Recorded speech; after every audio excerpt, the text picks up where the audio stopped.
Okay, I'm going to continue with chapter 5.1. I'm going to try to be a little bit more accurate. I know I kind of botched some of those, but essentially it's not that much different than the chain rule. For anything else, when you have e to some sort of fraction, the derivative of this is e to the same sort of function times the derivative of that function. As an example, e to the 3x squared plus 2x is equal to the same thing times the derivative of this plus the derivative of that. So here's the derivative right there. That's all it is, and usually you don't have to resolve it. You just find out a value. You plug in a value of x here, here, and here to find out your slope of your tangent at that spot. Let's move on. 6. Let's apply some of the techniques I said that we need from our knowledge of growth curve. We're going to determine the equation of a tangent. So that's a line. A tangent curve is always just a line at the point where x is minus 1. First of all, what is this graph? Well, the normal e is equal to the power of x is that. But as we've learned from translations, any negative in front of the x flips it in the y-axis. So we're really looking at this. So all the x values will now be negative. So if I had 0, 1, 1, e, and 1, e squared, or 2, e squared, the new values are minus 2, e squared, minus 1, e, 0, 1 still. So it will share this point. That'll be actually a shared point. And what's another good point? So what would 1 be now? 1 would be 1, 1 over e. 2 would be 2, 1 over e squared. And that's all e to the minus x is. It's 1 over e to the x. So you can see that it looks like a decay curve now. But all the spots are shared, just all the x are related, just all the x values are negative. Okay, that helps. That means if I know this, and I'm talking about the point where x is minus 1, I already know x minus 1 is going to be e, and the slope I should expect should look something like this. So it's quite clear it's going to be negative, and it's quite clear it's going to be like pretty steep. It might bottom out a bit there, but I'd say anywhere between 2 and 0.5. So negative 0.5 all the way up to 2, and we'll see. So what's the derivative of this? As I said, the derivative of this is just itself times the derivative of up here. What's the derivative up here of minus x? It's minus 1.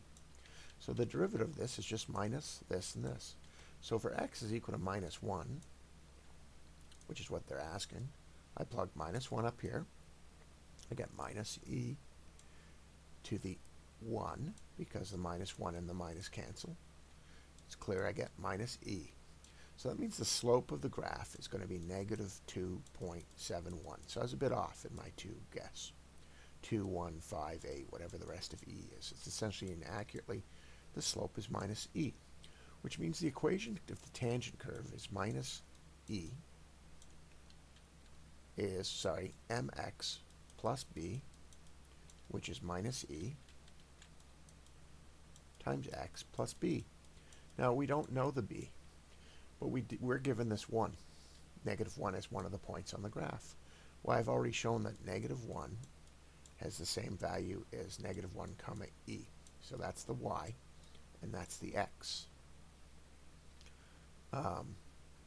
So that means I know that at one of these points, the y is e. I have the slope minus e. this occurs, this y occurs when x is minus 1, and I got plus b. This is all going to become plus e, so I get e is equal to e plus b. It's clear that these cancel out and b is 0, which means the slope of my line graph is actually got no b, and I can just remove it like that. So that means the slope of this graph is going to be y is equal, keeps reverting back, y is equal to negative ex. Great, let's let Desmos do some of this work. I sort of graphed it, so I'm not really worried about it, and I'm pretty confident what it looks like. And of course it's going to negative x. And let's just show that this is the same as y is equal to 1 over e to the x. It is. We can even pull up a table of values, and you can see some of the, that's e squared here, that's e, that's 1 over e, that's 1 over e squared. And you can see those are some of the numbers I had.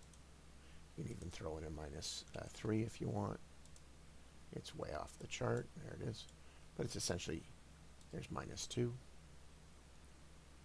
And minus 3 is way up there. But anyway, it's clear that it's very much what I thought.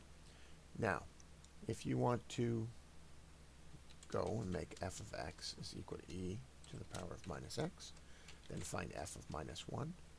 And actually, let's label it minus 1, comma f of minus 1. Sure enough, there it is right there, as predicted. And now we're going to draw the line y is equal to minus ex. And there enough, sure enough, is its tangent line. Graphing technology makes this so much easier. I urge you to get good at the graphing technology.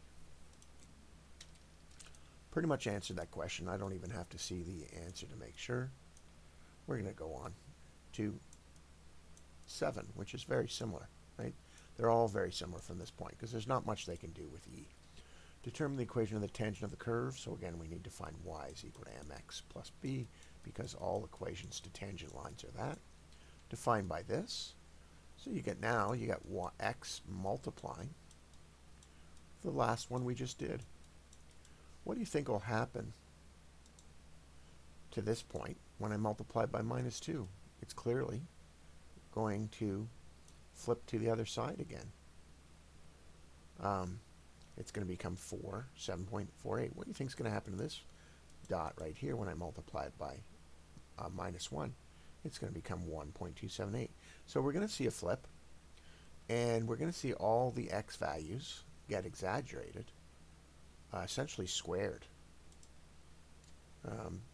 Let's see what it looks like if I'm right. Oh,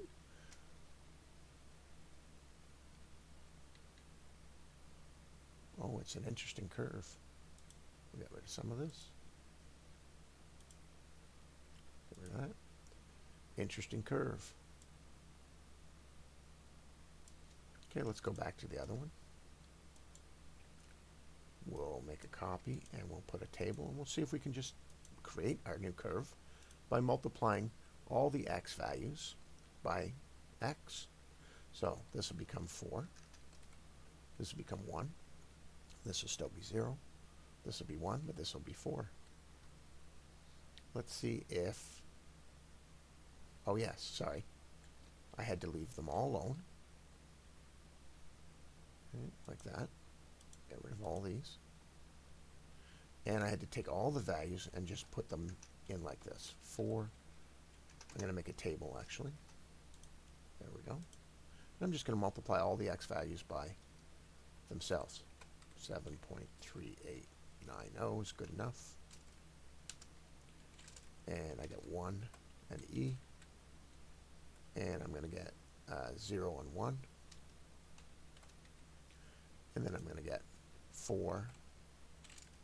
Sorry, I'm going to get 1 and 1 over e, essentially.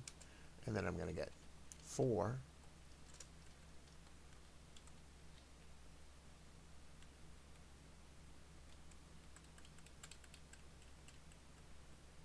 Actually, my bad. That's what I'm doing wrong.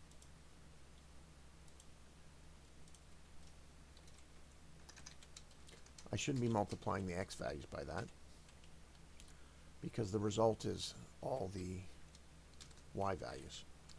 So if I take a table of that, and I simply redo the table, and multiply all the y values by x. So at minus 2, I'm going to get minus 14.4, essentially. At minus 1, I'm going to get essentially minus e. At 0, I'm going to get now 0. At 1, I'm going to get still 1 over e. At 2, I'm going to get 2 times 1 over e squared, etc. And if I join those dots, let's see if I can join them. Turn on the line. And I'm going to get rid of this and get rid of this. I can see it's sort of what was drawn by what I had. And like that.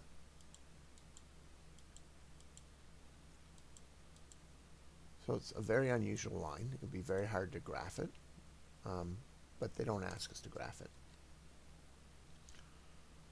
They do tell us a point exists, as I've already determined that one shares the same point as the other graph. So we need to find the derivative of this. And I shouldn't have bothered with the other stuff, because graphing these lines can be pretty, sometimes useless. So the derivative of this is the product rule. So you got to be careful. I have to take this and multiply by the derivative of this, plus the derivative of x, and multiply it by just the function. So I need to find the derivative of this, which we've discovered is minus e to the minus x times x plus e to the minus x. That is the derivative of this function. You must use the product rule because you have essentially two functions multiplying each other. There's no really way to add them. I mean, you could say, you could take a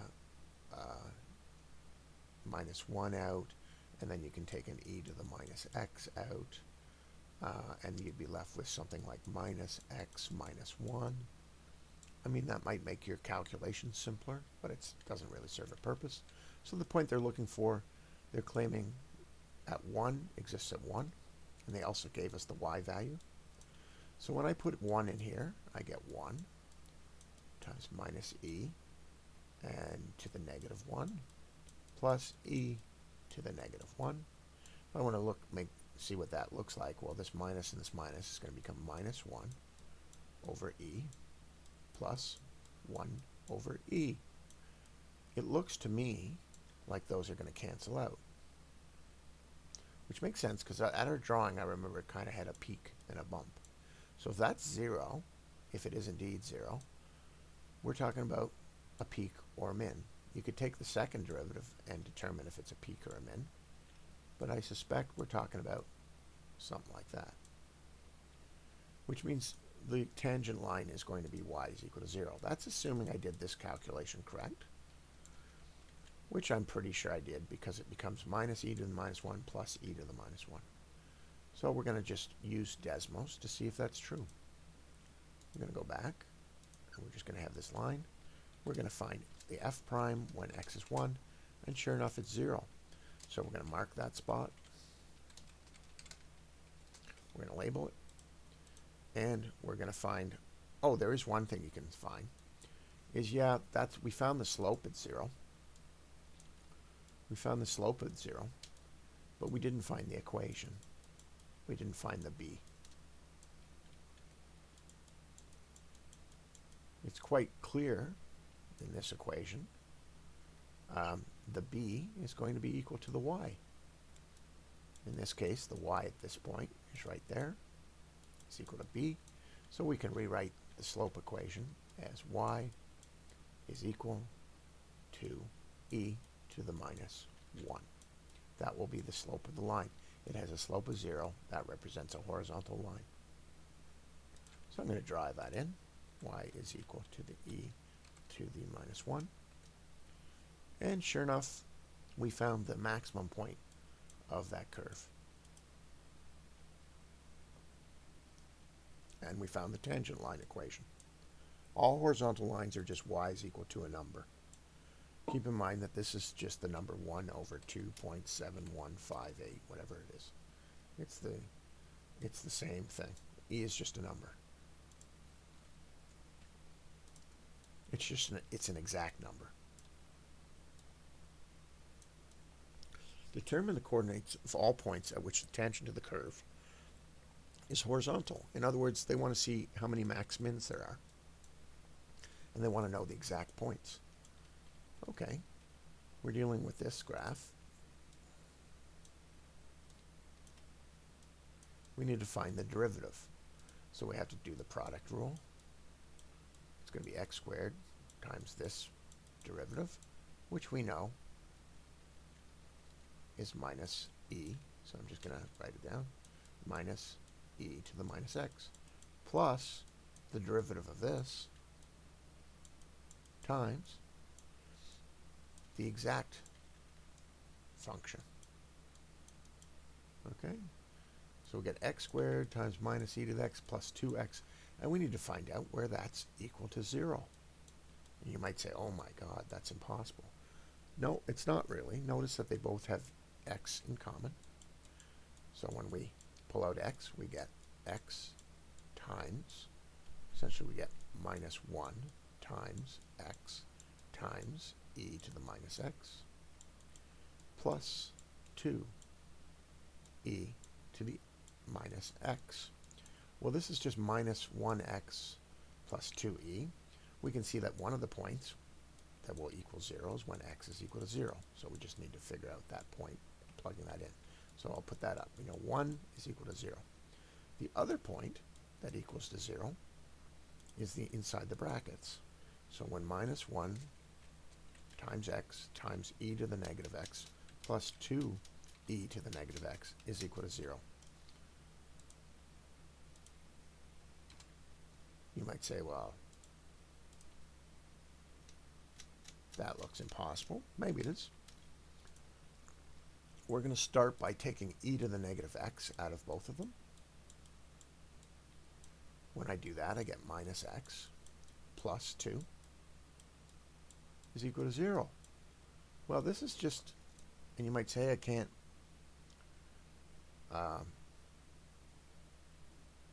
can you do that? Yeah, because they're just factors. It's e to the minus x times both of these things. Now, maybe I'm making a mistake because it has e minus x to it, but to me, that's just a factor common to both. I can divide both sides by that and get rid of it. So I'm left with minus x plus 2 is equal to 0. And it's quite clear that x is equal to 2 is the other point. So we're going to find this out, and maybe I missed one, but I don't think I did. But we need to find the y values. Let's start with 0. 0 squared, whatever happens, it's going to multiply. It's going to be 0. So this point is 0. 2, we get 4. And e to the negative 2 is the same as e squared down below. So we're going to get 4 over e squared is the other point. So it's going to be this as one point, and this is the other point. Now, all they wanted to do was find out which points are horizontal. They didn't ask us to find if that's a max or a min. It would be possible to find that as a max or a min, especially if you took a couple values to see where the slope is going on to the left and to the right, or if you took the second derivative, which would be more work, but it's doable. Let's first plug in those points. Let me get rid of that. And I'm going to plug in the point 2, 1 over e squared. I'm going to label it. And I'm going to plug in 0, 0. And now I'm going to plug in that graph. X squared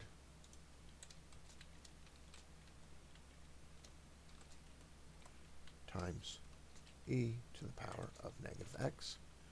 And sure enough, the only thing I calculated wrong was that.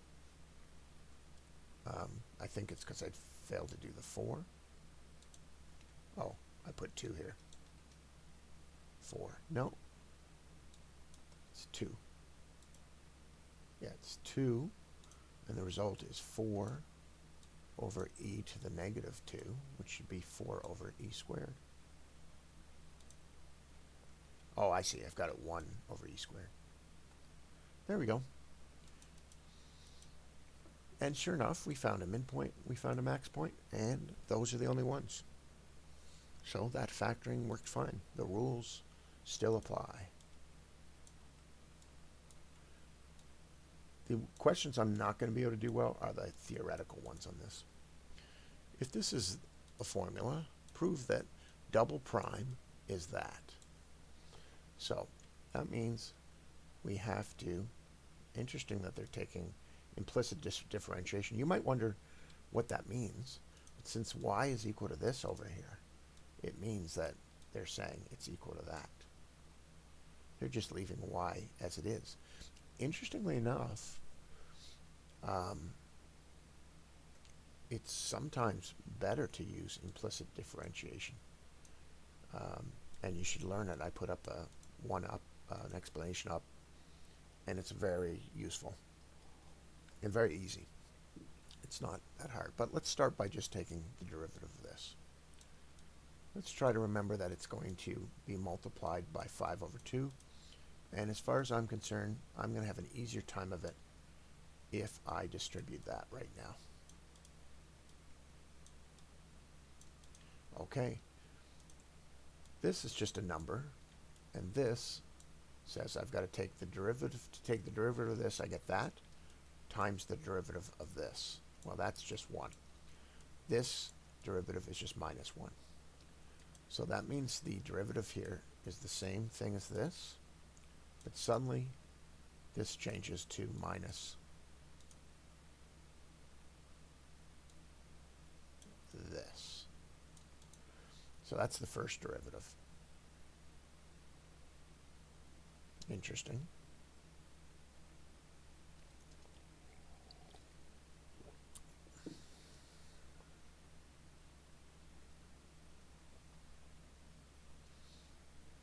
Okay, let's show the next one. The next derivative. The next derivative, we got the same issue.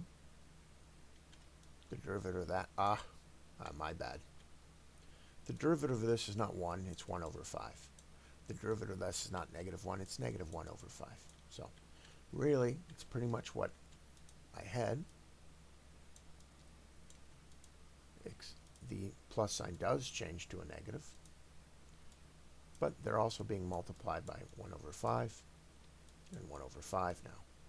It's quite clear that the 5's will disappear.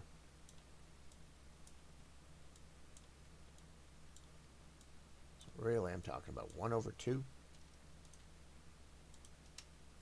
and 1 over 2. The next derivatives are pretty much the same thing, multiplied by 1 over 5 again, and the signs change again. Okay. So now we're talking about 1 over 10 times this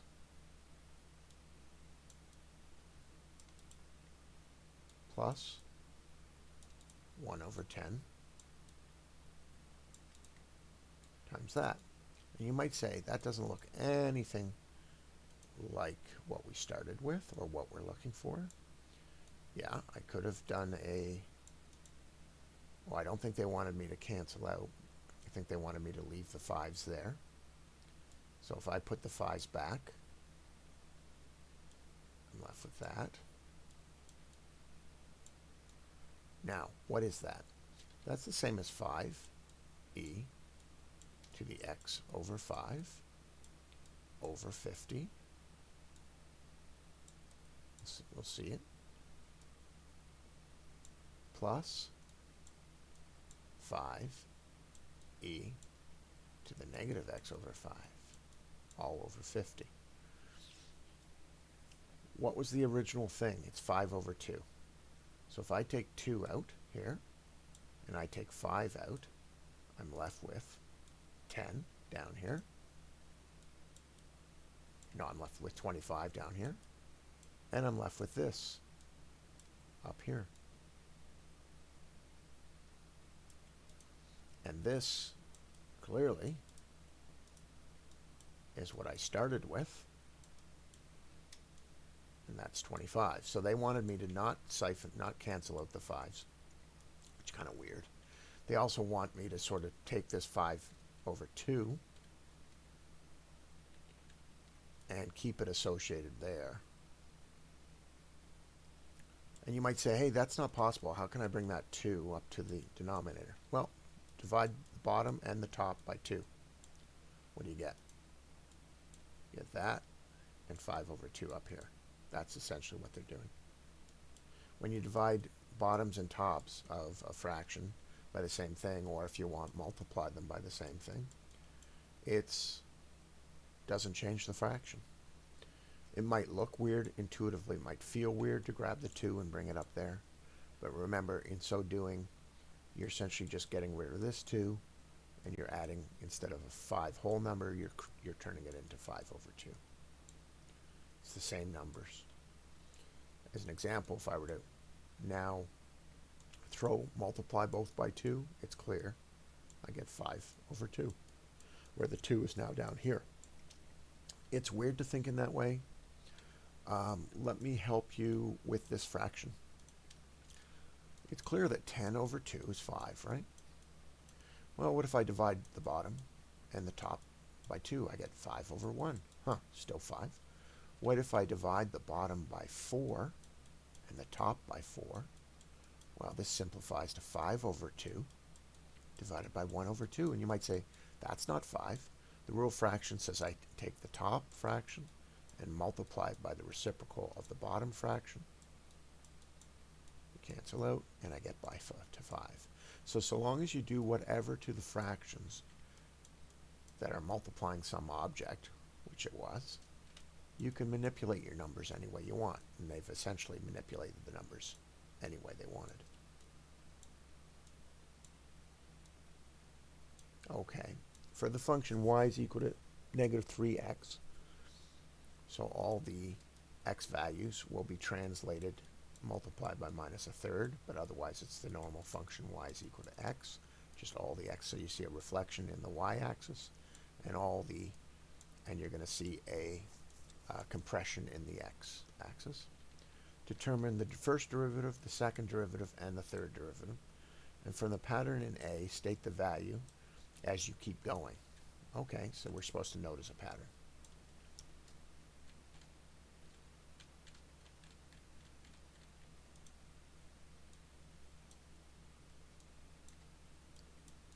First derivative.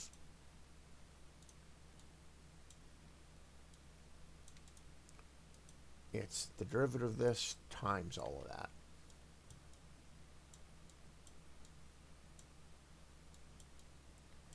Second derivative.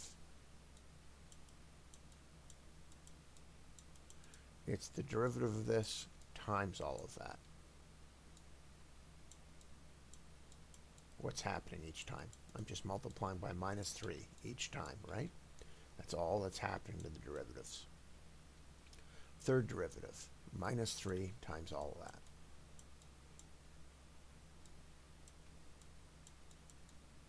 So the rule for the derivative should be, whatever derivative I want, I will multiply it by n times minus 3 times the function.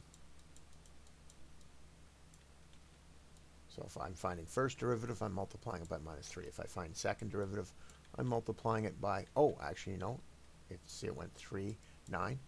It's not by minus 3. It's minus 3 squared. So minus 3 to the n. So I'm multiplying each derivative by minus 3 depending on which n. If it's just one n, it's minus 3. If it's two n's, it's plus 9. If it's three n's, three derivatives, it's minus 27. So hopefully it says that. Let's see if it says that in the book. I'll look up 9 as well.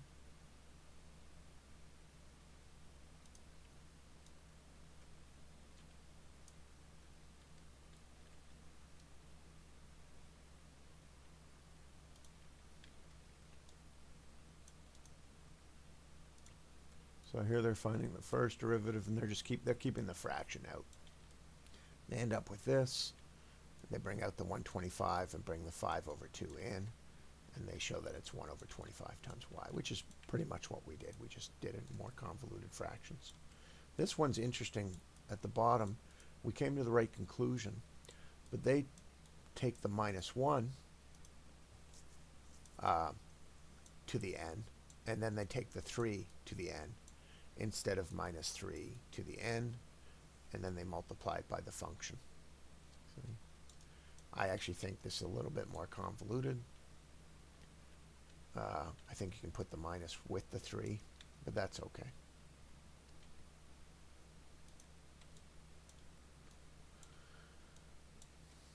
Determine the first and second derivatives. First derivative, the derivative of x up here is just 1. So the first derivative is exactly the same thing, and therefore the second derivative is exactly the same thing, and that's because the derivative of the exponent is 1 each time. This one's not the case. We have to use the product rule. So we're going to take x, and we're going to multiply it by the derivative of 2, e to the 2 of the x. The derivative of e to the 2 of the x is e to the 2 of the x times the derivative of that, which is 2. So I'm going to get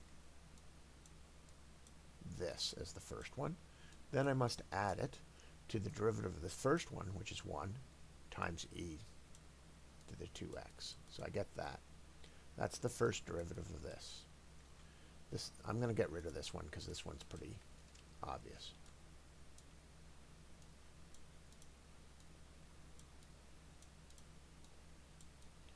To do the second derivative, I have to do the product rule here and then just the summation here. The derivative of this one over here is going to be 2 times e to the 2x, which is simply the derivative of that times that. This one I have to use the product rule. I'm going to take 2x, and I'm going to multiply it by the derivative of that, which is 2 times e to the 2x. So what I end up with is 4 times x times e to the 2x. And the product rule says I now have to add the derivative of that, which is 2, times just this, which is e to the 2x. For x plus 2, technically you could write it as 4x plus 2. Actually, I can see that I can take a 2e to the 2x out of each of these things, 2e to the 2x, and I'm left with 2x plus 1 plus 1. It's clear that that would make sense there. So I'm left with 2x plus 2 as the second derivative. It's a little clearer like that. I did that because I could see I have an x to the 2x here, e to the 2x here, e to the 2x here, and I have at least 2 of them each time. And it would leave 2x, and this would just become 1, and this would just become 1, which is 2x plus 2. Now I realize I can take another 2 out. It becomes 4 e to the 2x, and it just becomes x plus 1. And that becomes clear if I just added these two things first. It makes 4 of them. So I could have taken 4 out all along. So that's plus x plus 1. I would like to see, because this is the first derivative here, and this is the second derivative, how much they simplified it right now.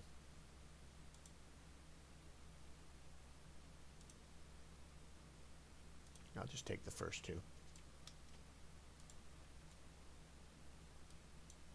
So the first derivative of AB is obvious. We did it very easily. Oh, in this one, they've taken the e to the 2x out of it, and they get e to the 2x, and they get 2x plus 1. It's the same thing as we have. They've just took the e to the 2x out of it. And oddly enough, this one, they just left it like this.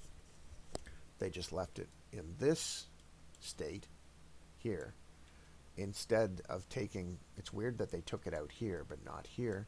because it's clear there's an e to the 2x and a 4 in both of them. And we'd be left with 4e to the 2x, x plus 1, which is something they did here. Very strange inconsistency there. Okay, well, that's good to know.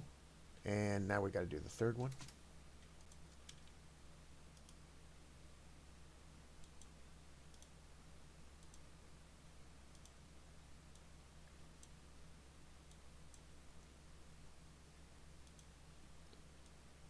This is going to be the product rule.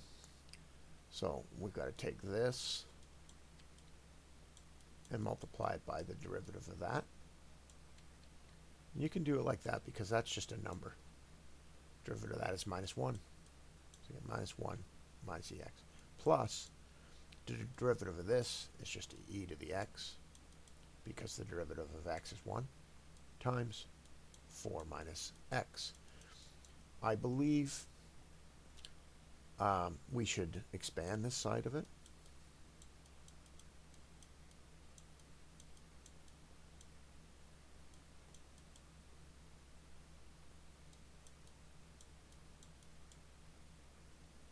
Because now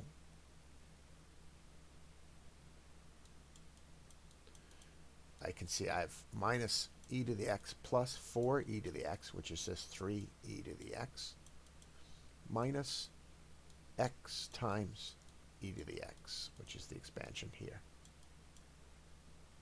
And the reason I expanded is because I can simplify for my second derivative. So there's my first derivative.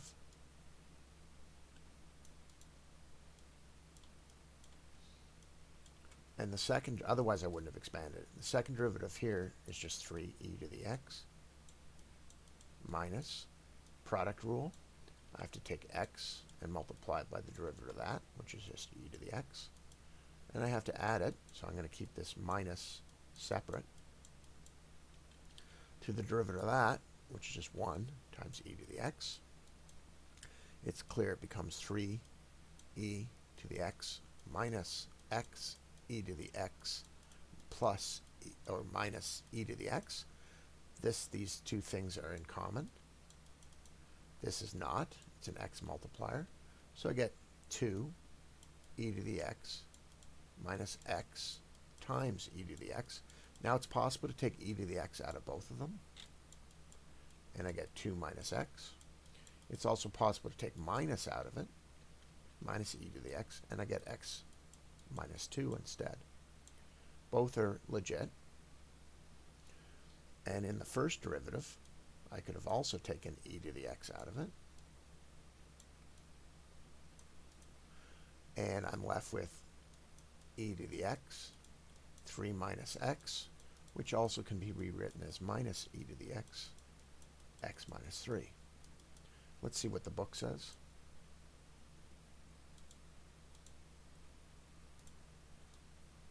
They did indeed do that. It looks like I got a number wrong, though. Oh, no, I didn't. So, their first derivative, they left it in this format. And the second derivative, they left it in this, without the minus, they left it in the 2 minus x format. You can see how sometimes simplifying it is easier than constantly doing product rules and more product rules. Depends how simple the simplification is. Okay. Here's more of a real question. And it's interesting to me that I wish they would point out in class the importance of why you're learning this is generally when you're studying laboratory results, you're dealing with huge amounts of data. And yes, while the computer can do a lot of it, you are still going to be required to interpret that data. If you can't interpret data, you're not a scientist. The number n of bacteria in a culture at time t is represented by this multiplier of a number plus an e. That e is minus t to the 30, so it's based on time. And we can see that the number of bacteria is based on some time thing. It's also clear to always say what happens when time is 0. When time is 0 here, this is e to the 0, which is 1. And it gets 30, becomes 30 plus 1. And it's all multiplied by 1,000. Well, 30 plus 1 is 31. 31 times 1,000. So at time 0, there's 31,000 bacteria. And there's that first question. But it's always well worth noting what happens at time 0. It's also well worth noting that they usually don't want to go back in time. Determine the rate of change based on time. Okay, that's just what's the derivative. Now, fortunately, as long as you keep that 1,000 there, it's easier than it looks. So we're going to take 1,000 times 0 plus, the derivative of this is just this,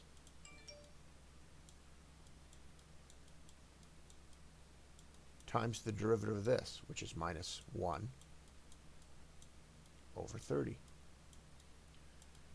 This plus is multiplying this minus. 0 doesn't matter anymore, so I get 0 times minus 1 over 30 times the original e, like that. So that's the first derivative right there. If I simplify even more, I get 100 over 3 times, and actually I should take the minus out, minus 100 over 3 times that.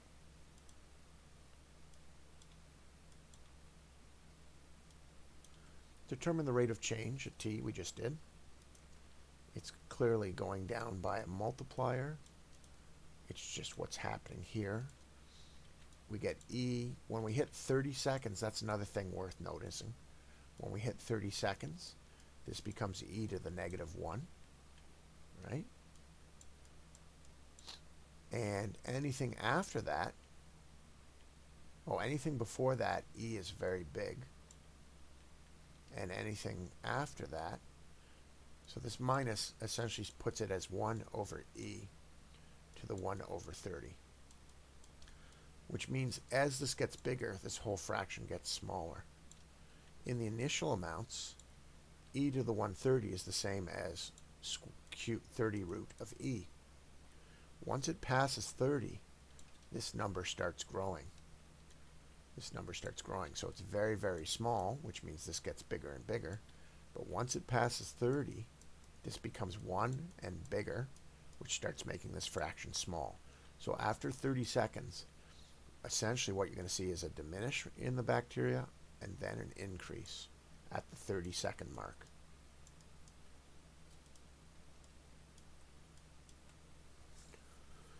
And you know that just because e is just a number. It's just 2.71. How fast is the number of bacteria changing when t is equal to 20? Well, I just mentioned that we're going to expect it to go down and then up. So you're going to see a negative reaction. But fortunately, we have the derivative equation.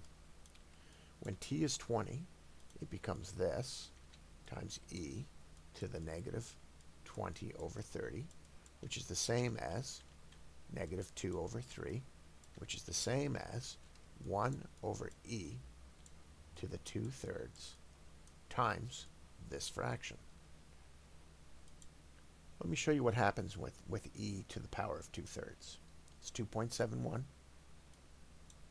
to the exponent, open brackets, of 2 divided by 3, close brackets, equals. It gets smaller. Now, here's something to note. I actually did a small miscalculation because I said that it's not until e is to the 1 that it starts growing. But in reality, we have to figure out what value of t is bigger than 1 when that happens. So it's actually going to be less than 30. Well, we take a log of both sides. Log of 1. What's the log power? What do I have to put 10 to get 1? It's negative 1. The answer there is negative 1. So when is this, when is log e? Actually, I should take ln e. Okay? we're trying to figure out when this bottom one will be bigger than 1. So when will e negative t over 30 be bigger than 1? When will the bacteria start growing, essentially? We take a ln of both sides. We can say when it's bigger than ln of 1. We can bring this minus t over 30 as a multiplier. That's the rule of lns.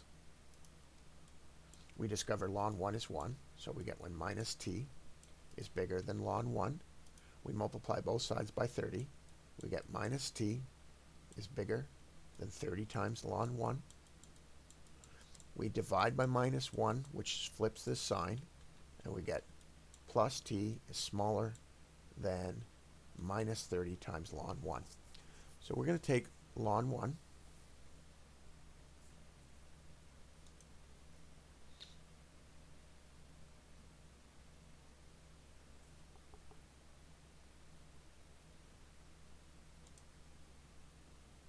no, is ln 1 0?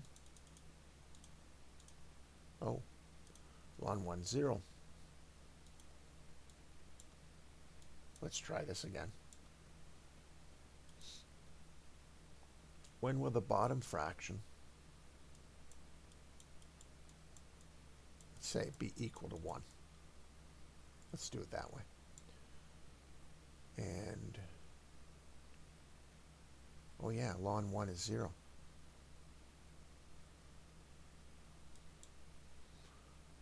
Okay. Let's try log of both sides. Log 1 is 0.1.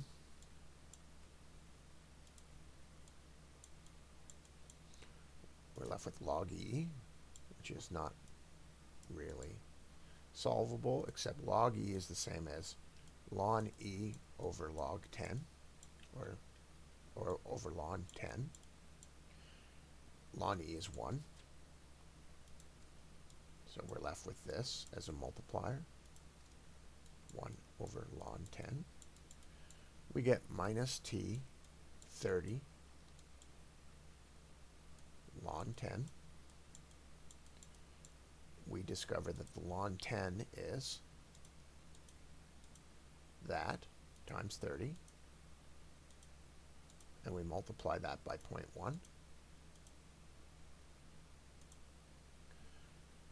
6.9. So we discover 6.9, but we have to divide by, or put it on the other side. So when t is equal to negative 6.9 seconds. So it's actually growing the whole time. Okay, that's interesting. I would have thought when this is 0, oh yeah, when time is 0, this is 1. Okay, anything else, it's growing. 1e to the 130 should be the square root. Oh yeah, it's growing. It's actually, I had it the reverse. It's going to be growing and then it's going to hit a peak. My bad. I should have just used the derivative and skipped all that.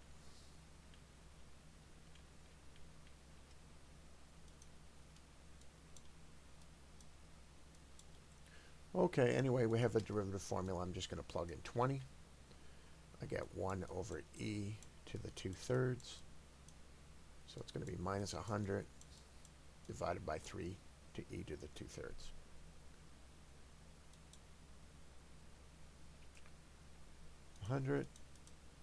Minus, oh, was that minus though? No, it isn't, is it? Yeah, it is minus, because the derivative of this made a minus 130. Yeah. So it's minus 100 divided by, open brackets, 3 times e to the power of, open brackets, 2 over 3, close brackets, equals minus 17.11. So it's decaying at minus 17 bacteria per hour, because T is in hours. Hopefully got that right. I'm going to try it differently. I'm going to put E to the power of negative 20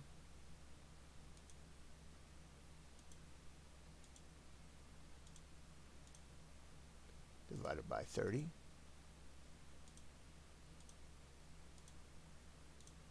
and I'm going to multiply by negative 100 and I'm going to divide it by 3 and I got a different number, so I'm going to try it again. I'm going to skip this one and I'm just going to use this one. I'm going to put e to the negative 20 over 30, which is negative 2/3. I'm going to put e to the power of open brackets negative 2/3 close brackets is equal 0.513. I'm going to multiply that by negative 100. There we go. I got the same answer as I did the first time. That's probably the right answer.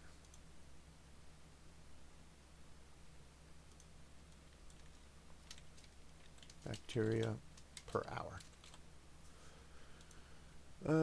Determine the largest number of bacteria in the culture during the 0 to 50 interval. So in other words, when is the slope 0? When is that equal to 0? When am I going to have a max or a min? And if the result is between 0 and 50, I'll know. And if not, I'll just take the 50. If I don't have a max, I'll just take the 50. So when is that equal to 0? Well, we can discover that this doesn't matter, because if I multiply it away and divide it away, I'm left with that. If I take the ln of both sides, the ln of 0, I believe, does not exist. Yeah, so I can't do that. Can I take the log of 0? Yeah, I can't take the log of 0.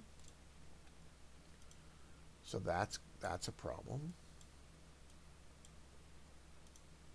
So that just almost automatically tells me that it's impossible for e to any power to equal 0, right? So that means this, as a slope, will never hit a max. The question becomes, if I'm right, if I got the right, let's make sure I got the right. So negative 30 times e to the negative t over 30 times 1,000, which is negative 100. Yeah, I got it, over 3. That is indeed the derivative. This will never be equal to 0 because that's not equal to 0, which means it doesn't have a max or a min, which means 50 is probably the answer. Let's try 50 as the answer, as a number here. What's 1,000? So essentially 30,000 plus 1,000 times e to the negative 5 over 3.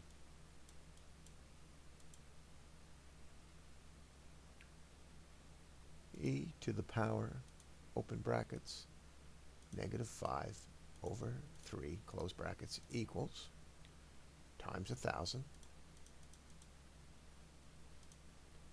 plus 30,000. So I believe that this is the maximum. And you might say, well, how do you know? And that's because if there's no max or min, this graph is going in one direction.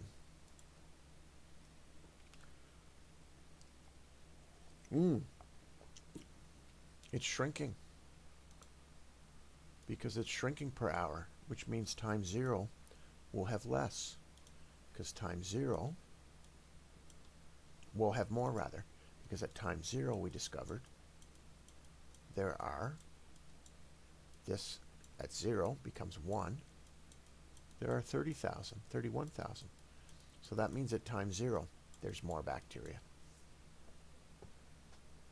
What is happening to the number of bacteria as time passes? It's shrinking.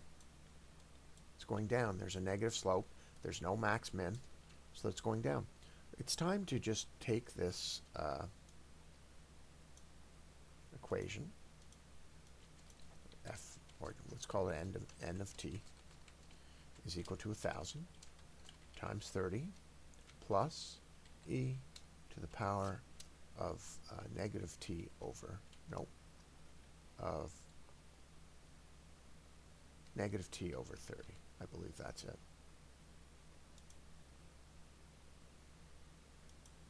That's it. Let's put the y-axis from 0 to 33,000 in steps of 10,000. There we go. It's decreasing. Let's put the interval from 0 smaller than x is smaller than 50.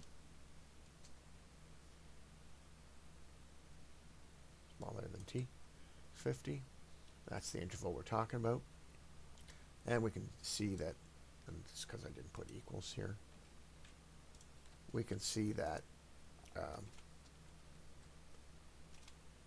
the amount at time 0 is more than the amount at time this. And we can also see, if I ask it when is the derivative equal to 0, it'll tell me never.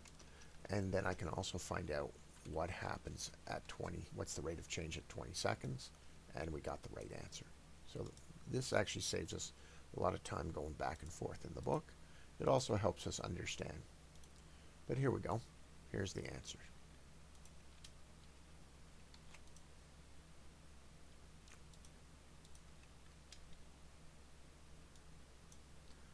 $31,000 is the initial. You can't quite see it, but we have the equation there. Minus 17, they rounded up.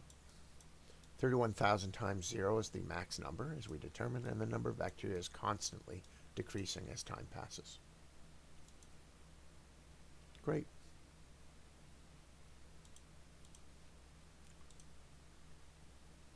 So it's a very similar thing, except I suspect this might have some max and mins.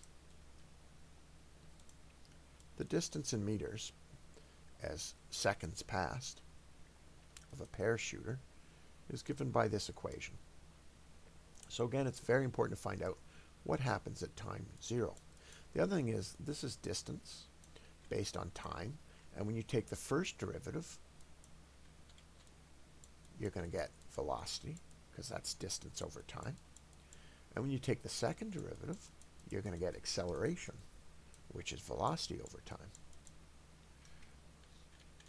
So that's important to note. So when they ask velocity, they want us to find the first derivative. But let's find out when time is 0. What's its height at time 0? Well, this is going to be 0 minus 1. And what is e to the 0? It's 1. So you get minus 1 plus 1. So his height is 0. Oh, they're measuring how far he falls from the plane. They're measuring the distance between him and the plane. Yeah, the distance he has fallen. So it makes sense that at time 0, the distance he's fallen out of the plane is 10. Let's start by taking the derivative of this. Now, what's interesting is you can keep that 160 in front. Okay? Just remember you're going to multiply by 160 later. The derivative of this is just 1t, 1 quarter. We're taking it based on t. The derivative of this is 0, so we're going to just ignore it. And the derivative of this is the item itself multiplied by the derivative of minus t over 4. The derivative of based on t, the derivative of minus t over 4 is minus a quarter. So this plus is going to change to a minus, because we have to minus a quarter times the derivative itself. So therefore, we now have a derivative formula based on t. Now they might want us to expand it. So 160 divided by 4 is 40. And minus 140 divided by that is minus 40 times our derivative, like that. So far, so good. It's also clear I could technically take 40 out, and I get 1 minus e to the negative t over 4. That's a nice clean formula now. I'm not going to rearrange it. You can see that the distance will increase as this increases. This is going to become bigger and bigger because e to the minus t over 4 is the same as 1 over e to the t over 4. As this grows, making this smaller and smaller, making 1 minus this smaller number bigger and bigger. And I believe the maximum he's off the ground is 40.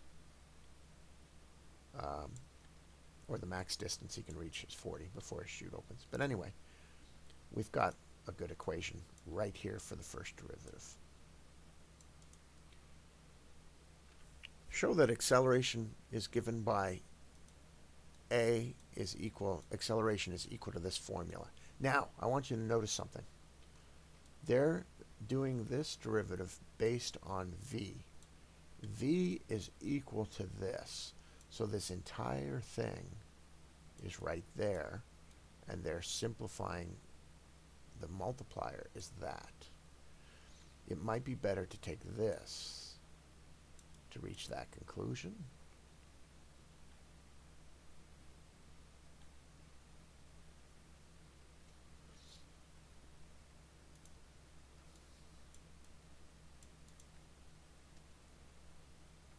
Because they're not giving it based on time. They're saying based on velocity. Or not based on distance. If they wanted the second derivative of this, they would have an s here. So this is not... I'll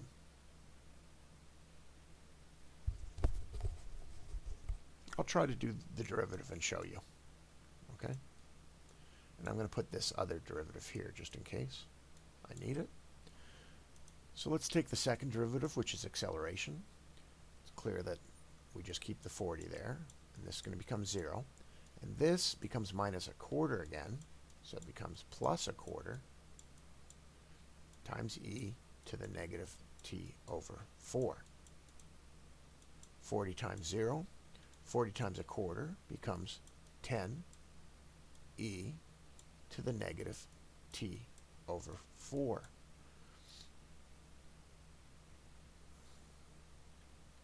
However, they've just kept it in terms of velocity.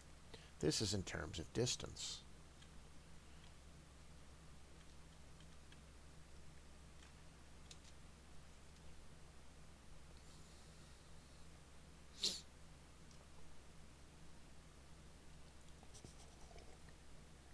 That's very interesting, and I know I've done it before.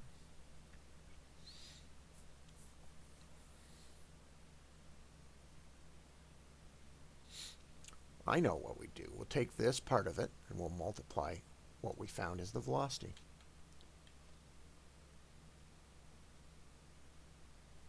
And see if we got the derivative I just got.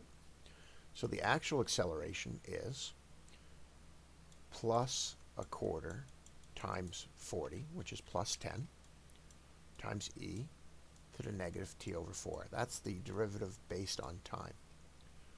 We're going to show that, and I'm going to need a whole different page, I think, is equal to the same thing as this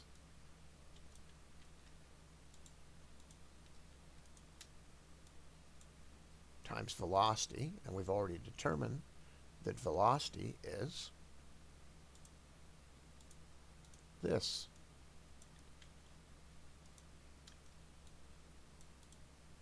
So wherever I see v here, I'm actually talking about 1/4 times this. So hopefully, when I multiply all this out, I'll be left with what I found, right? Okay, what's 1/4 times 40? And remember, it's going to be multiplying that whole thing. So I get 10 minus 10 times 1 minus e minus t over 4. Because this is velocity. When I do minus 10 times that, I get 10 minus 10. Minus 10 times this becomes plus 10 e to the negative t over 4. 10 minus 10 is gone. And I'm left with this. Does my right side equal my left side? Yes, it does. So be very careful with questions like this, because this acceleration is got the velocity formula right in it. It's not based on distance. Determine velocity based on time as time reaches infinity. This is called terminal velocity. So we need to find essentially what the limit is.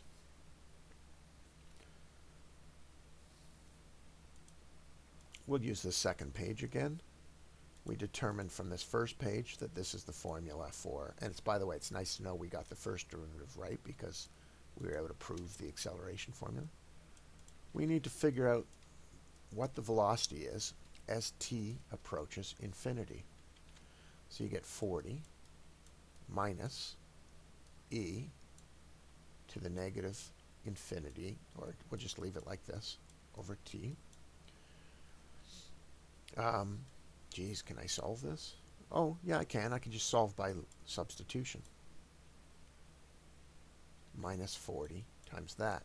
By substitution, I can just say, okay, 40 minus 40 times e to the negative t over 4, which is just this. What happens when this is a huge number? This becomes a huge number. So I just do 40 minus 40. Let's just keep it like this. To the negative in like 1,000 over 4. Just substitution. So 40 minus, and it should keep track of my order of operations. Start again. 40 minus 40 times e to the exponent of open brackets. We'll just take minus 1,000 divided by 4, close brackets. It's a huge number. That, no, got to try again. 40 minus 40 times e to the power of, open brackets, 1,000,000 divided by 4, close brackets, big negative number, so it's 1 over e to that power is equal. Let's first find e to the negative. E to the power, yeah, let's clear all that. Let's find e to the power.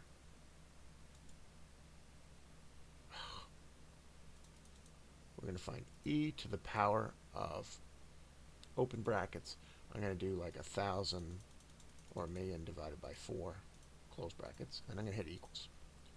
Really? I guess I got to take a smaller number. Let's just take 1,000. E to the power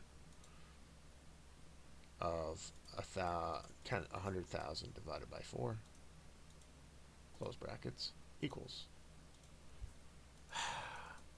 e to the power, open brackets, of 100,000 divided by 4, close brackets, equals overflow, so it can't handle it.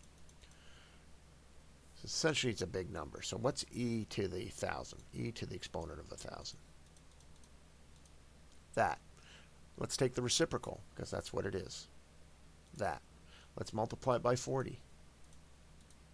That. Let's subtract it by 40 and then change the sign. Let's try that again. What is e to the power of 1,000? Let's take the reciprocal, because that's t to the minus 1,000. Let's multiply it by minus 40. It's that. Let's subtract it from 40.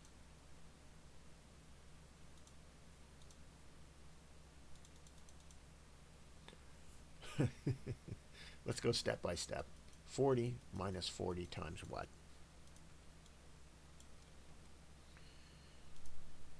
oh, God almighty, times e to the negative 1,000 over 4. Okay? That's 1 over e to the 1,000 over 4, which is 1 e to the 250. Let's find out what e to the 250 is.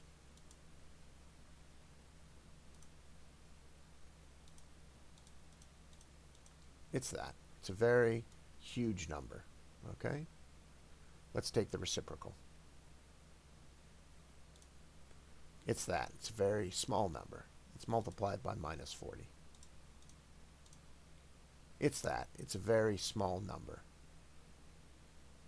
When we subtract that from 40, we essentially get 40. This becomes an infinitesimally small number. Because this becomes huge, this becomes small, this becomes nothing, this becomes terminal velocity. I probably could have figured that out in a much easier way. Okay, what's the next question? At what time is the velocity 95% of terminal velocity? How far has he fallen? Oh, okay, so what's 95% of 40? What's 95% of 40? Assuming I got the right answer. It's 38. So when will this equal 38? Well, when 40 minus 40 times 1 over e to the t over 4 is equal to 38. When minus 40 times 1 over e to the t over 4 is equal to minus 2. Divide by 40 on both, minus 40 on side. It's when 1 over e to the t over 4 is equal to 1/20th. What is 1/20? That's minus 2 divided by minus 40. What is 1/20th? It's 0.05. I'm going to multiply both sides by e to the 2, e to the t over 4. 1 is going to be equal to 0.05 times e to the t over 4. I'm going to divide by 0.05 to get over here. 1 divided by 0.05 is equal to 20. I probably should have just left the 20 over here. I should have just divided by minus 2 and gotten positive 20. So I get 20 is equal to t e to the t over 4. So that is when it will be equal to 38. I cannot solve this unless I take the ln of both sides. So ln 20 is equal to ln of e to the t over 4. I can bring the t over 4 in front as a multiplier. That's what exponents do. That's why you take the ln. I know that ln e is 1. So when t over 4 is equal to ln 20, and when t is equal to 4 times ln 20. If I take ln 20, I'm going to get about 3. Yep. Times 4. We can see it's pretty much 12 seconds. He's going to reach 95% of terminal velocity at 12 seconds. How much distance has passed then? You've got to take the initial formula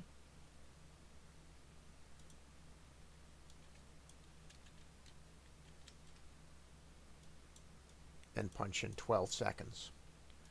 So 12 seconds divided by 4 here is 3, minus 1, so 2, plus e 12 over 4 is negative 3, all of it times 160.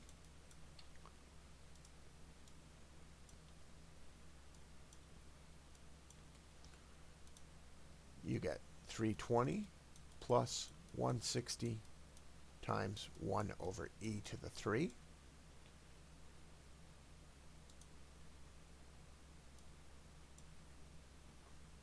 E to the 3 is 20, reciprocal. to get 1 over that times 160 plus 320. 328. 328 meters has passed after 12 seconds, which is what he reaches 95% of the 40 terminal velocity. Let's see if we got any of that right.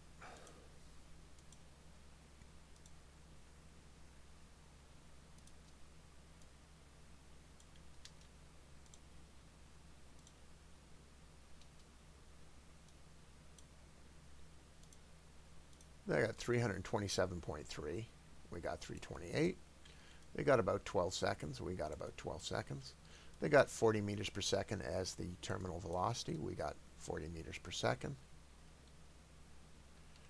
They forgot to tell us, oh no, they did. 12 seconds is what he reaches 95% of it at.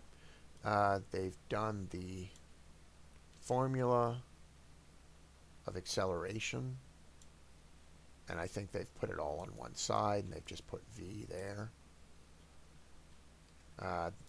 Pretty much I made left side equal right side, which is legit. And there's our formula for that we got right over here. And we got the exact same thing. You can't quite see it, but that's minus t over 4. So go step by step the same you would. Here they say use a table of values to figure out this. We're going to just do it intuitively, and we're going to do it on Desmos as well.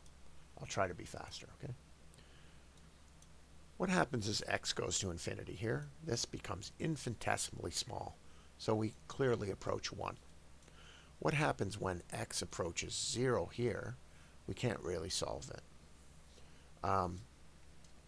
We do know as it gets smaller and smaller, this number gets bigger and bigger. So we can just say this approaches infinity.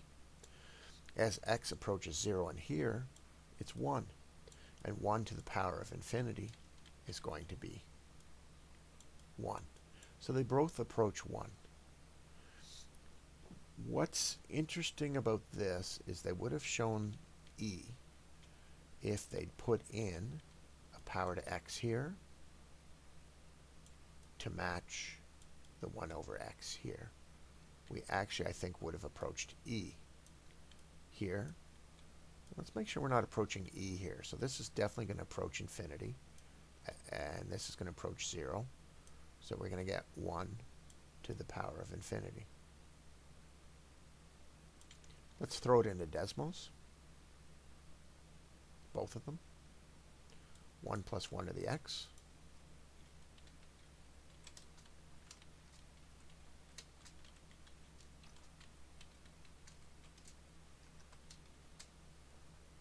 Hit there.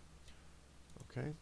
And g of x is equal to 1 plus x to the power of 1 over x. Now the first one is concerned with infinity. The first one's concerned with infinity. So we're going to put in f of a big number. You can see it approaches 1. The second one was concerned with as it approaches 0. And I'm going to look at this and say we're approaching e, because I already just said that's looking a lot like e. Oh, but it's this one is as it approaches 0. Okay. And interesting. So let's try g of 0, undefined, 0.0001. Ah, it's approaching e. So, and I already said that looks like the value of e. I also said that if we put this to the exponent of x, which I think is what they meant to do, we're also going to approach e. Oh, we're approaching 1 still. We should have approached e, I think. And I'm going to do f of, oh yeah, as x approaches. This one's for s. This will approach e as x reaches infinity, and this will approach e as x reaches 0. So we're going to put in a big number up there, and sure enough, the one up above is equal to infinity. Now, I think they actually meant to do that comparison because these two definitions of E are important to understand. And it's really, this one starts right here with compound interest. And this one's easy to show equals to that as x approaches 0. This is as x approaches infinity. It's important to understand the difference. Now, that's why I think they meant to put an x here, because there's really no relationship between these two without the x up there. So we'll just look at the answers and see if they accidentally forgot the x. Yeah, they did. So they're saying they both approach e. And so they definitely forgot to put, and here's the book, they definitely forgot to put a power to x here. Because without this power of x here, this simply approaches 1 as it goes to infinity, and it's quite clear why. They forgot to put the power of x there.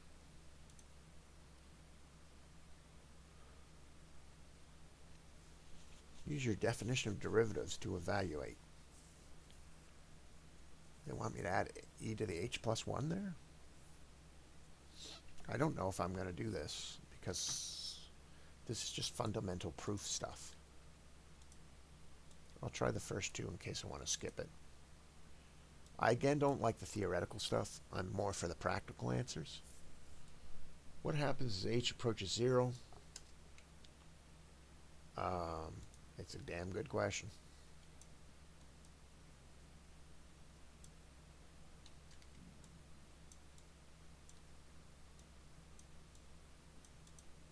Use the definition of a derivative. Well, I know I can use something called hospital rule, where I can take the derivative of something and find the derivative of something up top, but it's not going to really help me here. I'm going to get a hint of what they're looking for. No, they're just give the answers.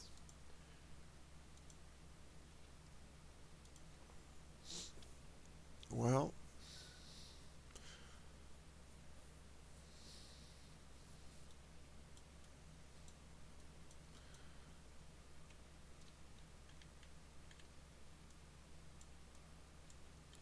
wow. I don't really know what they want.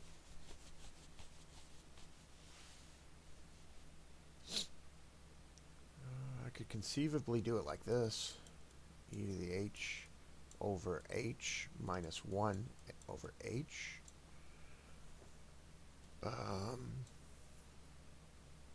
I know that the definition of E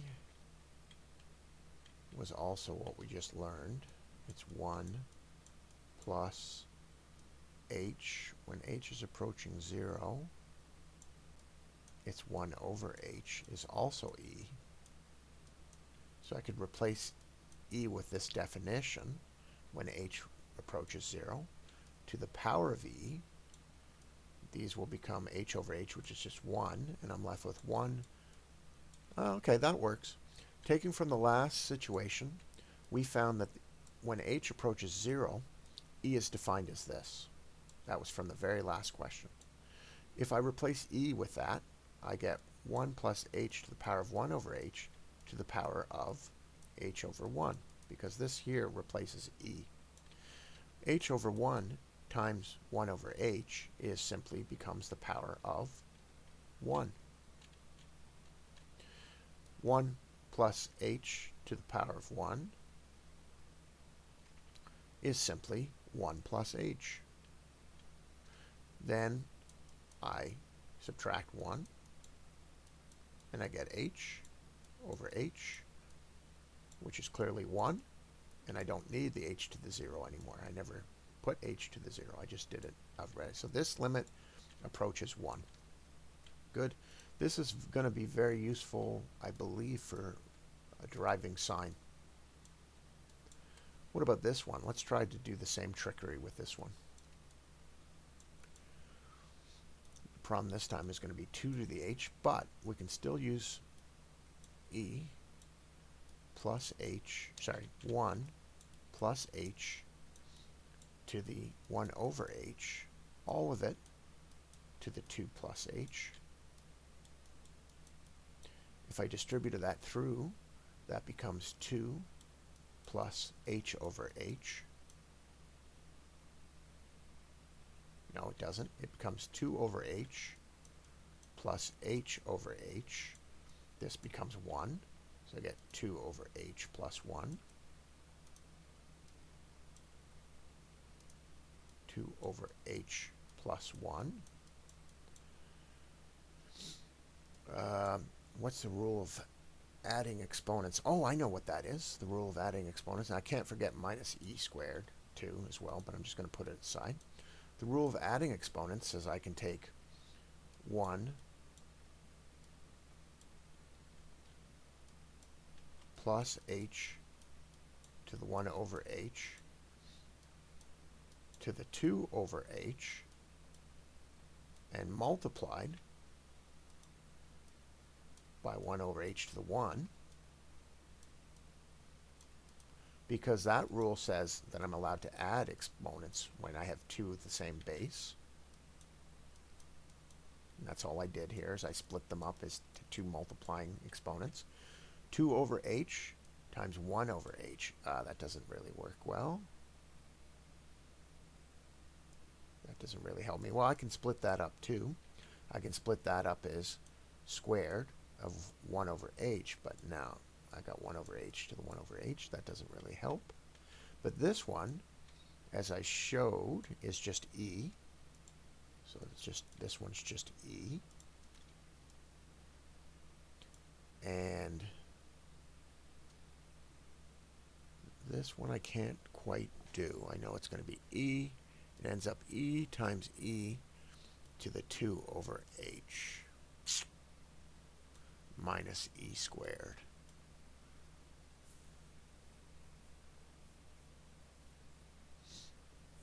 That one's tougher for me to do intuitively. And there's a trick somehow of breaking this up. I think this is the same as e squared times e to the h minus e squared. Fair enough. I can take e squared out of both of them, and I get e to the h minus 1. And I just prove over here e to the h minus 1 over h the first time reaches 1, and that means this is approaching e squared. Let's see if I got that. So it was a little simpler than I thought.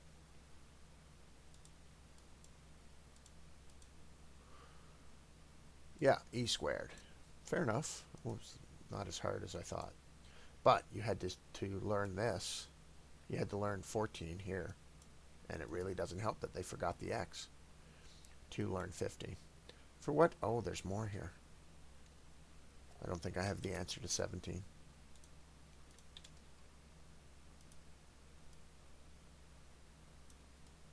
And I'm going to have to go soon. For what values of m does the function a... Oh, wow. I don't think I'm going to do that. For what values of m will I get a constant satisfying that the second derivative based on the first derivative plus the first derivative minus 6 times that formula is equal to 0? Jesus Christ.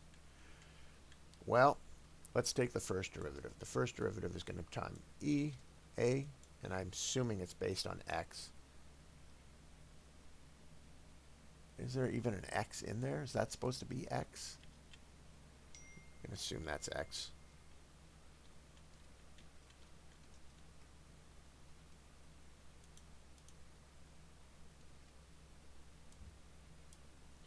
I assume that's supposed to be.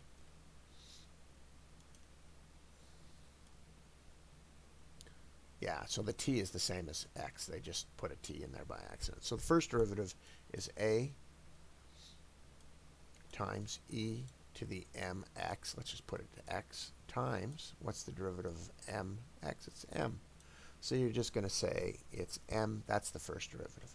The second derivative, since this is just a multiplier called ma, it's just a number. The second one is going to be m squared a e to the mx, because when I take the second derivative, I have to take the full thing times the derivative of that again, and all that happens is m squared. I think we're going to get into some Einstein stuff. But this first derivative, they're not including as they're saying it's based on mx, so they're essentially just saying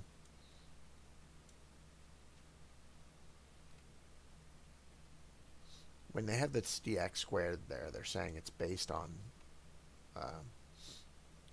just this first derivative, not this is based on the function.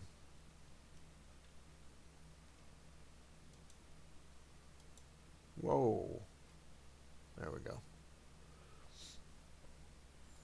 So this first one is difficult for me to it's essentially find the derivative of that based on that, which I think is just m. But anyway, that's going to be hard for me. So m plus this, we can try it both ways, minus 6y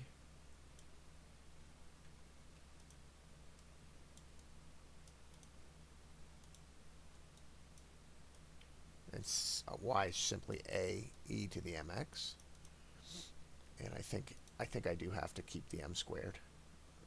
I think I do have to keep it like this, which means that essentially I have m squared m minus 6a.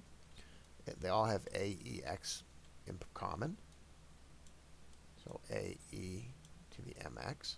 However, I believe this is supposed to be like a quadratic. So that means for this to be true, m has to add up to things that will make minus 6. So m can be plus 6 minus 1. M could be minus 6 plus 1. M can be 3, because m's just a number here.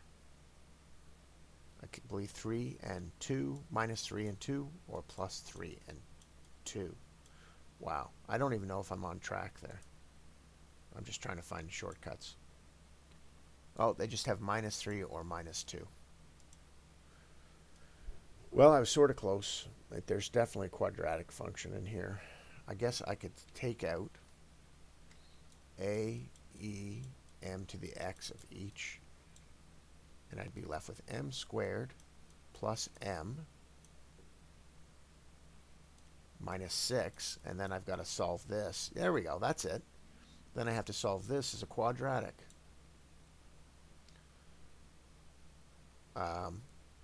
And the only way that works is if m squared plus m is equal to 6. Take an m out, I get m plus m.